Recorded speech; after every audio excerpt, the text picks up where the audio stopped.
Γεια σας! Σας καλωσορίζω με μεγάλη χαρά στο κανάλι μου και σε ένα βίντεο στο οποίο θα δούμε την πορεία της σπουδαίας μπαλαρίνας Μαριανέλα Νούνιες. Η Μαριανέλα Νούνιες, γνωστή και ως Νέλα, είναι μια διεθνούς φήμης μπαλαρίνα η οποία χορεύει ως principal στο Royal Ballet στο Λονδίνο. Θα δούμε μαζί την ζωή της από τα πρώτα της βήματα στο χώρο του κλασικού χορού μέχρι και το σήμερα.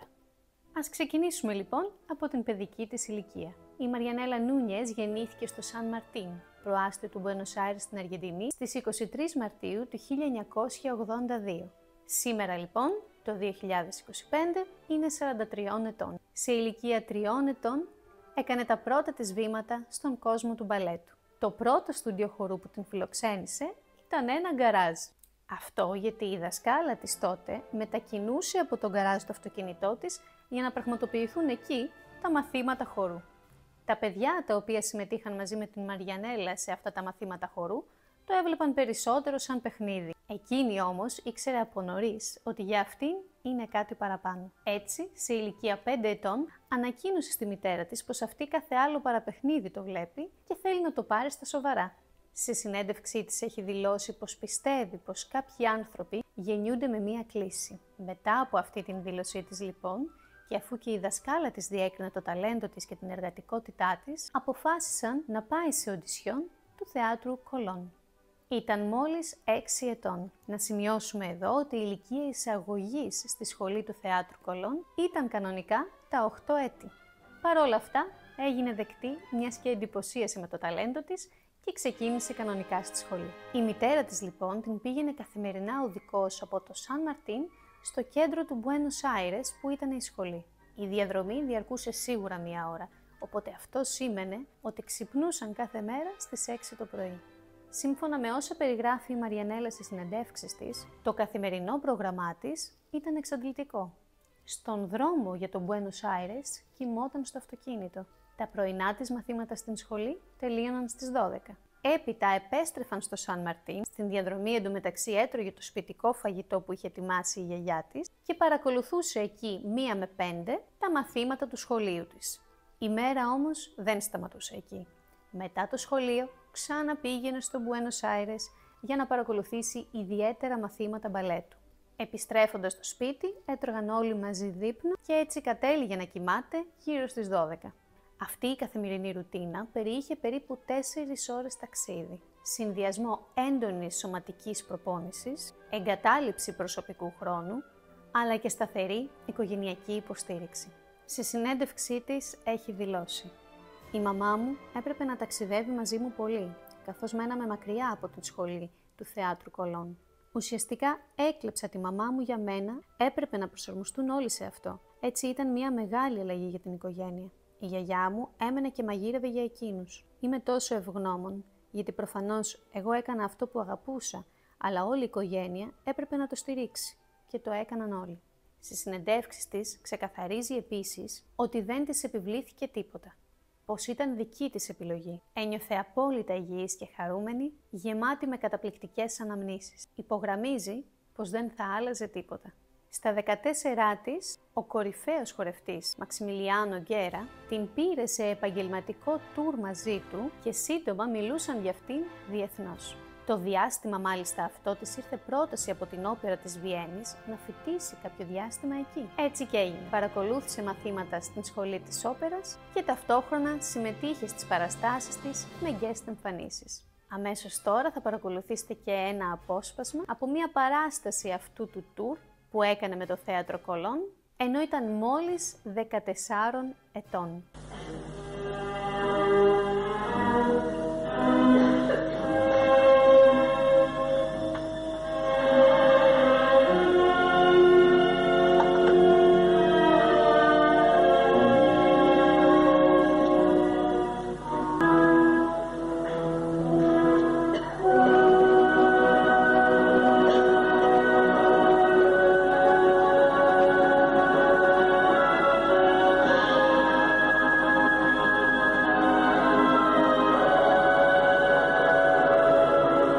Όταν η Νούνιες ήταν πια 15 ετών, δηλαδή το 1997, έμαθε πως στο Λος Άντζελες θα πραγματοποιηθεί οντισιόν για το Royal Ballet, την ομάδα μπαλέτου των ονείρων της. Παρόλο που δεν μιλούσε καθόλου αγγλικά, έκλεισε αεροπορικό εισιτήριο και πήγε στο Λος Άντζελες.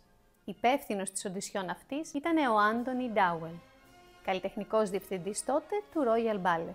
Σε πλήθος πηγών αναφέρεται πως η Μαριανέλα χόρεψε χωρίς μουσική, μιας και δεν ήξερε ότι έπρεπε να φέρει μαζί της ένα CD με μουσική για το σόλο της. Δεν άφησε όμως αυτό το γεγονός να σταθεί εμπόδιο και χόρεψε ένα σόλο από τον μπαλέτο Δον Κιχώτη σε απόλυτη σιωπή.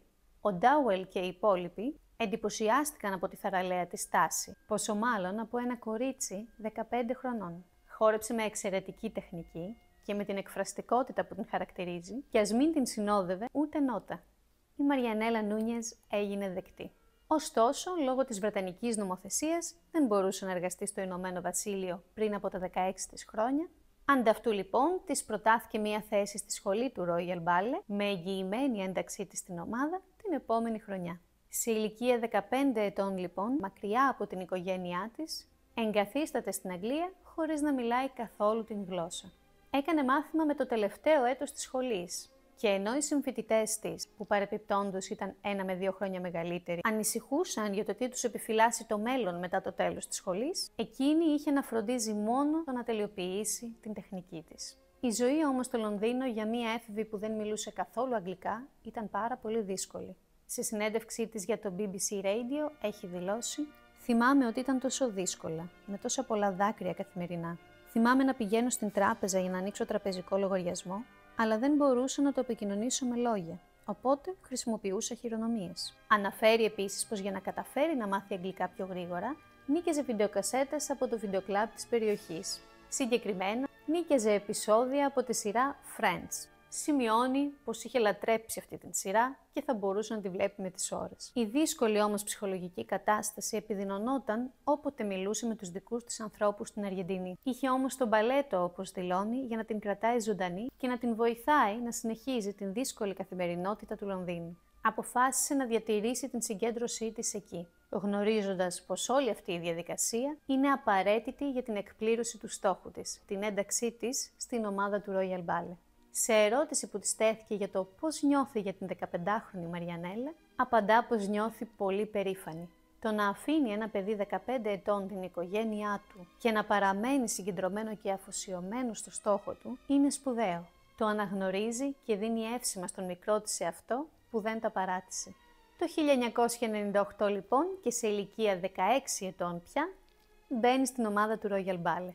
Θα μπει βέβαια σε θέση corps de ballet, δηλαδή στις ομαδικές χορογραφίες. Το 2000 βέβαια προήχθη σε first soloist και το 2002 σε ηλικία 20 ετών σε principal dancer. Βέβαια για την ανυπόμονη Μαριανέλα δεν ήταν απλό, μιας και είχε συνηθίσει κιόλας από μικρή ηλικία να χορεύει πρωταγωνιστικούς ρόλους. Το γεγονός ότι χόρευε σε όλο τον κόσμο ως ανερχόμενο αστέρι και τώρα έπρεπε να γυρίσει πίσω στην σχολή, να χορέψει στο corps de ballet, μετά να γίνει soloist και μετά principal, ήταν για αυτήν ένα σημαντικό θέμα για να διαχειριστεί. Στην αρχή ήθελε φυσικά τα πράγματα να πάνε πιο γρήγορα, αλλά κοιτώντας τώρα πίσω, όπως δηλώνει δεν θα άλλαζε τίποτα. Η διαδικασία αυτή κατάλαβε πως της έδωσε μια γερή βάση, που αργότερα, όταν πήρε τους πρώτους ρόλους, μπορούσε να καταλάβει το σύνολο καλύτερα. Το 2001, ένα χρόνο πριν φτάσει στον τίτλο της Principal Dancer, διαδραματίστηκε μια στιγμή που δεν θα ξεχάσει ποτέ. Ήταν 19 ετών. Ήταν Οκτώβρης και σε λίγες μέρες η ομάδα θα ανέβαζε τον μπαλέτο Δον Κιχώτης. Καθόταν λοιπόν στο στούντιο, συνομιλούσε με έναν συναδελφό της και έραβε τις πουέντες. Ξαφνικά επικράτησε απόλυτη ησυχία. Ανέβασε το βλέμμα και βλέπει τον τότε καλλιτεχνικό διευθυντή Ross Stratton να έχει μπει στην αίθουσα και να έχουν γυρίσει όλοι και να την κοιτάνε. Την πλησίασε και της ανακοίνωσε πως η πρώτη χορεύτρια που θα ερμήνευε τον ρόλο της Κίτρι, η Lynn Benjamin, τραυματίστηκε και πως η Νούνιες θα είναι η αντικαταστάτριά της. Έπρεπε να μάθει τον ρόλο μέσα σε 2 ημέρες. Σημαντικό να αναφέρουμε πως πρόκειται για ένα πολύ δύσκολο μπαλέτο 3 πράξεων. Επίσης, αυτή η παράσταση ήταν το ντεμπούτο του Ross Stratton ως καλλιτεχνικός διευθυντής στο Covent Garden. Δεν ήταν μία παράσταση, ήταν ένα εξαιρετικά σημαντικό καλλιτεχνικό γεγονός. Η ίδια δήλωσε στη συνέντευξή της ότι ο χορευτής Κάρλος Ακώστα που θα ήταν ο παρτενέρ της στο μπαλέτο αυτό, ήταν πολύ ευγενικός και υπομονετικός μαζί της. Θυμάται εκείνη την μέρα να γυρίζει σπίτι της και να μελετά βίντεο από το μπαλέτο αυτό με τις ώρες. Η παράσταση ανέβηκε, αφήνοντας κοινό και κριτικούς άναυδους. Την χαρακτήρισαν εκρηκτική, απίστευτα εκφραστική και με τεράστιο ταλέντο. Έπειτα από εκείνον τον Οκτώβριο του 2001, ο δρόμος για την προαγωγή της άνοιξε, επιλέγοντάς την για ρόλους όλο και πιο απαιτητικούς. Την ίδια σεζόν την επιλέγουν για τον ρόλο της Γκαμσάτη στο μπαλέτο Λαμπαγιαντέρ. Για αυτόν τον ρόλο θα την καθοδηγούσε η σπουδαία Νατάλια Μακάροβα, την οποία την είχε συναντήσει άλλη μία φορά σε μία παράσταση το διάστημα που ήταν ακόμα στη σχολή. Η Μαριανέλα έχει δηλώσει πως η Νατάλια Μακάροβα ήταν εξαιρετικά ευγενική μαζί της και πως η ίδια απολάμβανε να δέχεται καθοδήγηση από μία τόσο σπουδαία προσωπικότητα του μπαλέτου. Την δίδαξε, όπως λέει, το πώς είναι μια κανονική μπαλαρίνα και πώς να δουλεύει καλά και το πάνω μέρος του σώματός της. Να χορεύει με αυτό όσο χορεύει και με τα πόδια. Στο τέλος της σεζόν αυτής, και ενώ είχε ήδη χορέψει σημαντικούς πρωταγωνιστικούς ρόλους, ο τότε καλλιτεχνικός διευθυντής Ρος Στρέτον την κάλεσε στο γραφείο του μαζί με τον Ιβάν Πουτρόφ. Ήταν όλοι εκεί, όλοι οι καθηγητές. Εκεί τους ανακοίνωσε πως προάγονται και οι δύο σε principal dancers. Όπως λέει η ίδια, είχα τότε μία παράσταση Δον Κιχώτη να χορέψω, αλλά δεν μπορούσα να συγκεντρωθώ καθόλου μετά από αυτά τα νέα. Ήμουν principal στο Royal Ballet σε ηλικία 20 ετών. Ο καλλιτεχνικός διευθυντής Ρος Στρέτον, με την έναρξη της νέας σεζόν, παραιτήθηκε. Η θητεία του υπήρξε σύντομη και αμφιλεγόμενη. Αν και είχε διακριθεί ως χορευτής και ως διευθυντής στο Australian Ballet, η μετάβασή του στο Royal Ballet συνάντησε αντιδράσεις. Οι χορευτές εξέφρασαν έντονη δυσαρέσκεια για τις επιλογές του στο cast και στο στυλ διοίκησής του, με αποτέλεσμα να απειλήσουν ακόμα και με απεργία. Η σύντομη και αμφιλεγόμενη λοιπόν θητεία του παραμένει ένα σημαντικό κεφάλαιο στην ιστορία του θεάτρου. Προσπάθησε να εισάγει πιο σύγχρονες και δραματουργικές προσεγγίσεις στον κλασικό χορό και στα κλασικά έργα. Προσεγγίσεις που από χορευτές και κριτικούς χαρακτηρίζονταν ως υπερβολικά ριζοσπαστικές και θεωρούσαν πως υποβάθμιζαν την κλασική αισθητική και παραβίαζαν την κλασική ακεραιότητα των μπαλέτων. Για τον Στρέτον, η Νούνιες έχει δηλώσει πως την βοήθησε πολύ με την εμπιστοσύνη που της έδειξε, πως ήταν δίπλα της στις πρόβες να την καθοδηγεί. Ωστόσο, κλείνει λέγοντας πως και η ίδια πιστεύει πως ίσως να μην ήταν ο καταλληλότερος για την θέση αυτή στο μπαλέτο αυτό. Από την μέρα της προαγωγής της το 2002, η Μαριανέλα Νούνιες έχει ερμηνεύσει ως principal πια ηγετικούς ρόλους τόσο σε παραδοσιακά κλασικά έργα, όσο και σε σύγχρονα. Έχει κάνει guest εμφανίσεις σε σημαντικές ομάδες και θέατρα, όπως American Ballet Theatre, Vienna State Opera Ballet, La Scala, Théâtre de Cologne, Australian Ballet, Opéra de Paris και άλλα. Φτάνοντας λοιπόν στο 2023, η Μαριανέλα Νούνιες έκλεισε 25 χρόνια πορείας με το Royal Ballet. 25 χρόνια από το 1998. Στις 27 Μαρτίου του 2023, η Μαριανέλα ανέβηκε και πάλι στη σκηνή του Royal Opera House του Λονδίνου για να ερμηνεύσει τον ρόλο της Ταχτοπούτας. Μετά την ολοκλήρωση της παράστασης, η Νούνιες τιμήθηκε για τα 25 χρόνια συνεχούς προσφοράς και παρουσίας στο Royal Ballet. Επί σκηνής της απονεμήθηκε ένα αναμνηστικό ασημένιο μετάλλιο, μια χειρονομία αγάπης και αναγνώρισης τόσο από το Royal Ballet όσο και από το κοινό που την ακολουθεί. Η συγκίνηση ήταν διάχυτη, μια στιγμή που αποτύπωσε την αφοσίωση, την αγάπη και την πορεία μιας ζωής αφιερωμένη στο χορό. Η Νούνιες είναι αδιαμφισβήτητα μία από τις πιο αγαπητές μπαλαρίνες της γενιάς της. 25 years, baby! Amazing. Amazing, amazing, amazing. And that was a total surprise. I didn't expect that. So. Another 25 coming, by the way. Φτάνοντας το 2024 και συγκεκριμένα στις 25 και στις 27 Μαΐου, η Μαριανέλα πραγματοποίησε το πολυαναμενόμενο ντεμπούτο της με την όπερα του Παρισιού στον ρόλο της Ζιζέλ.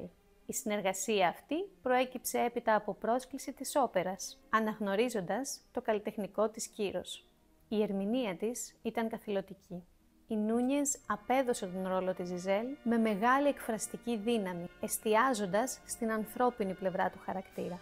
Η παράσταση αυτή αναγνωρίστηκε ως ένα από τα σημαντικότερα καλλιτεχνικά γεγονότα της χρονιάς στο Παρίσι, επιβεβαιώνοντας την διεθνή αναγνώριση της Νούνιες. Να σημειώσουμε ότι το κοινό την υποδέχτηκε με standing ovation, δηλαδή σηκώθηκε όρθιο. Και αυτό είναι κάτι που σπάνια συμβαίνει σε εμφανίσεις στη συγκεκριμένη όπερα. Στο τέλος της ίδιας χρονιάς, δηλαδή στις 31 Δεκεμβρίου του 2024, το όνομα της Μαριανέλα Νούνιες ανακοινώθηκε επίσημα στην λίστα των New Year Honors του Ηνωμένου Βασιλείου. Η παγκόσμια κοινότητα χορού πανηγύρισε. Η Αργεντινή μπαλαρίνα που είχε αφιερώσει όλη την ζωή στο Royal Ballet από το 1998 επρόκειτο να τιμηθεί με τον τίτλο Officer of the Order of the British Empire. Ο συγκεκριμένος τίτλος, OBE, είναι μία από τις υψηλότερες τιμητικές διακρίσεις της Βρετανίας. Δεν είναι απλώς ένα παράσημο. Για όσους δεν γνωρίζουν, ο συγκεκριμένος τίτλος απονέμεται σε πολίτες για εξαιρετικές υπηρεσίες στην τέχνη, την επιστήμη, τον πολιτισμό ή την κοινωνία. Ήταν η αναγνώριση μιας ζωής αφιερωμένη στην τέχνη. Η απονομή πραγματοποιήθηκε από τον ίδιο τον βασιλιά Κάρολο στις 27 Φεβρουαρίου του 2025 στο κάστρο του Windsor. Εκείνη την στιγμή, το κορίτσι που ξεκίνησε από το Buenos Aires, εκείνο το κορίτσι που καθημερινά ταξίδευε 4 ώρες από παιδική ηλικία για να μπορέσει να φτάσει στο μέγιστο των δυνατοτήτων της για την τέχνη που αγαπούσε και 16 ετών ξεκίνησε να ζει μόνο του στο Λονδίνο, στεκόταν τώρα μπροστά στον βασιλιά της Αγγλίας να την τιμά για 25 χρόνια αφοσίωσης και ανεξίτηλης προσφοράς στην τέχνη του χορού. Η συγκίνηση δεν ήταν μόνο δική της, αλλά και όσων την ακολουθούν όλα αυτά τα χρόνια. Την ίδια χρονιά, λίγους μήνες αργότερα, και συγκεκριμένα το καλοκαίρι του 2025, η Μαριανέλα Νούνιες επέστρεψε στο Buenos Aires, στο εμβληματικό Θέατρο Κολόν. Επέστρεψε για να χορέψει σε μια παραγωγή που έμοιαζε με επιστροφή στις ρίζες της. Στις 31 Εβδόμου και στις 3 Οκτώου, λοιπόν, ενσάρκωσε την Κίτρη στο μπαλέτο Δον Κιχώτης, χαρίζοντας στο κοινό του Buenos Aires 2 σπουδαίες βραδιές χορού. Η σκηνή του Κολόν έγινε το σημείο που η Αργεντινή μπαλαρίνα έδεσε το παρελθόν με το παρόν της. Οι κριτικοί μίλησαν για μια ερμηνεία εκρηκτική, ενώ το κοινό αντέδρασε με τεράστιο ενθουσιασμό, γεμίζοντας την αίθουσα με χειροκροτήματα που κρατούσαν ολόκληρα λεπτά.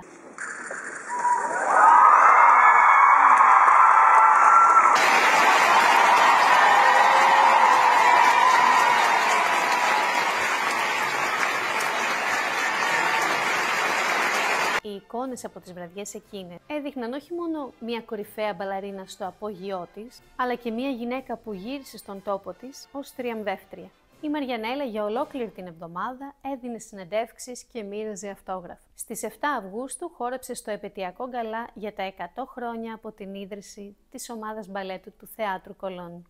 Το γκαλά σχεδιάστηκε και υλοποιήθηκε υπό την καλλιτεχνική διεύθυνση του Χούλιο Μπόκα, διευθυντή της ομάδας. Μια σημαντική και συγκινητική στιγμή ήταν όταν η Μαριανέλα ανέβηκε στη σκηνή για να χορέψει το Rose Adagio από την Ωραία Κοιμωμένη.